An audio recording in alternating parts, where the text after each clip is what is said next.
about this. I'm coming out of this. Because the dream God showed me, I was sitting on a throne, and this ain't the throne. So this ain't where I'll just wait until I'm waiting until it's over. I'll see what's happening. No, the child ain't gonna run me crazy, because God has shown me where I'm gonna live a ripe old age, and I'm gonna, let him cut the food. Let her act a nut. It's fine. I'm going to do what I can as a parent. I'm going to do all I can. But now, this will not run. My destiny is not in the nut house. My destiny is not, nope, I will not wind up in a mental institution. I will not lose my mind. I will not go crazy, because God has not given me a spirit of fear, but of love and a sound mind. Am I preaching? Oh, I'm having a ball. I'm having a good time with this, because I know where I'm headed. I know where I'm going. I'm on my way somewhere. And what happens to me cannot stop me. The Bible said the Lord was with him. One more thing, and I'm going to leave you alone. He said he was a prosperous man. He was prosperous because of the presence of God. He was prosperous because of the prosperity of God. But then thirdly, he was prosperous because he was a witness for God. Even while he was in slavery, he was a witness. Look at what the Bible says in verse 3. It says, and his master saw. He was doing such a good job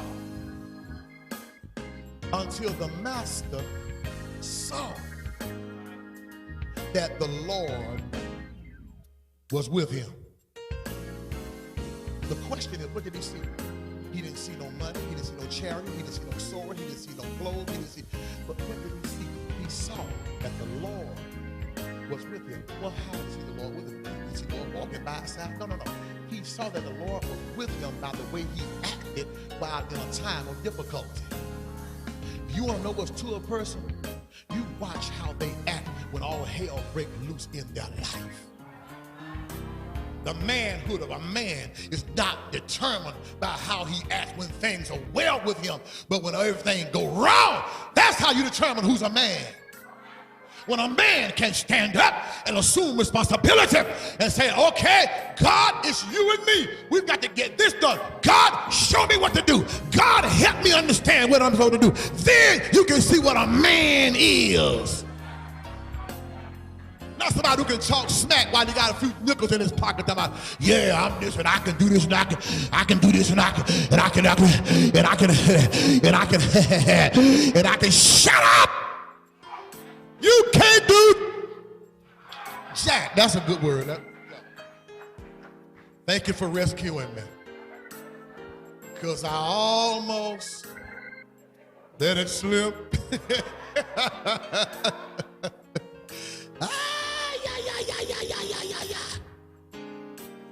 I'm having more fun than the law allows. I'm just having a ball. I'm telling you, he was a witness. And let me tell you, Lee, when God is with you, somebody ought to know it other than you.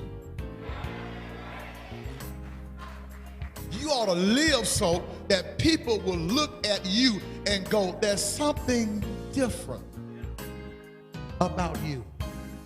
There's something strange about you. I want to release something in here right now that will cause this week somebody gonna walk up to you and say, it's something different about you this week.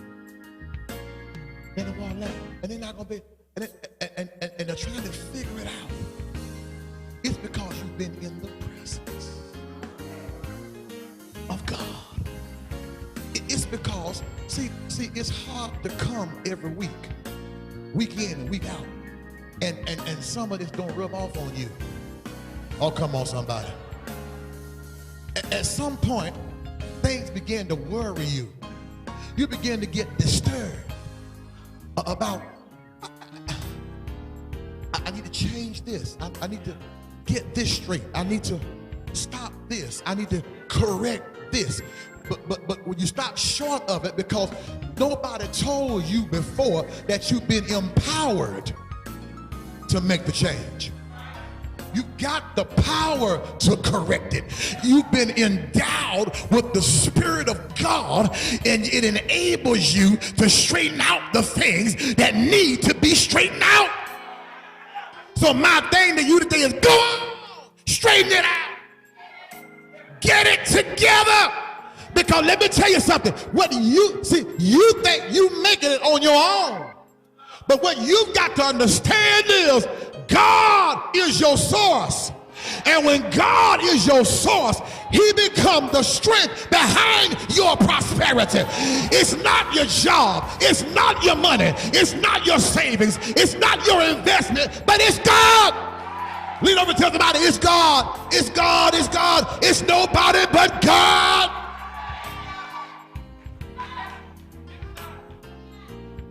You got to be a witness. The reason I know that it ain't a job, the reason I know that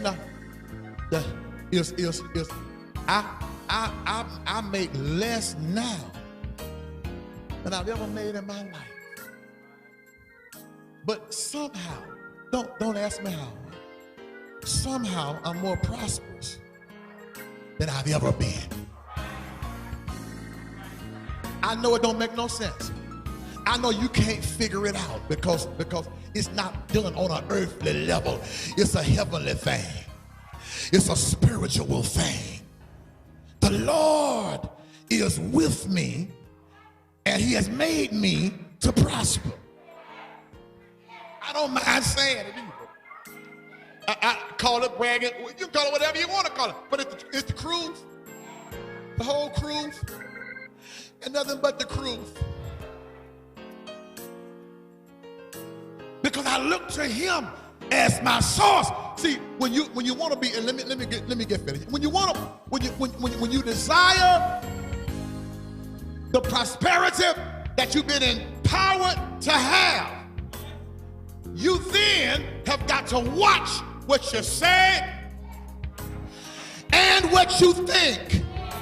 Because eventually you will have to listen. You will have to think, you will have to act on what you thought. And you'll have to act on what you said. I said some things last year that I didn't think that would come to pass so soon. But God held me accountable. I said, Lord, I want that everything I get, I want to give it